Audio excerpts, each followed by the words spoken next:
Well, there have not been any direct head-to-head comparisons of LB-102 and other drugs.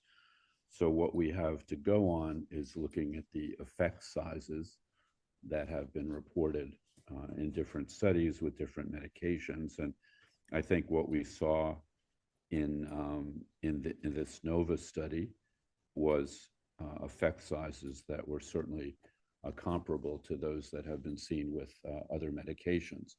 But there will be other studies to further establish, the relative efficacy. The development of this medication is also based on the experience with amisulpride in other countries outside of the U.S. Amisulpride never became available in the United States, but in other countries, it was found to be among the most efficacious medications. When you look at the meta-analyses that have been published, you see that amisulpride ranks very highly in terms of efficacy.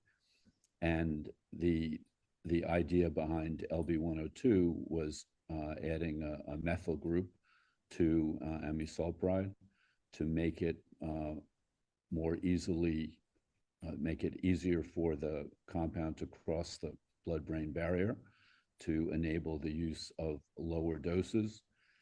And that proved to be successful in looking at the results of NOVA.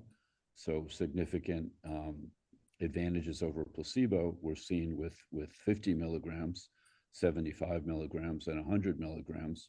And those are doses that are lower than what is generally used for amisulpride in the studies that have been done outside the United States. So just to emphasize, the idea here was to enable a new basically a new compound, a new chemical compound, to be introduced into the U.S. that would share some of the characteristics that we've seen with an existing compound that's widely used outside of the United States.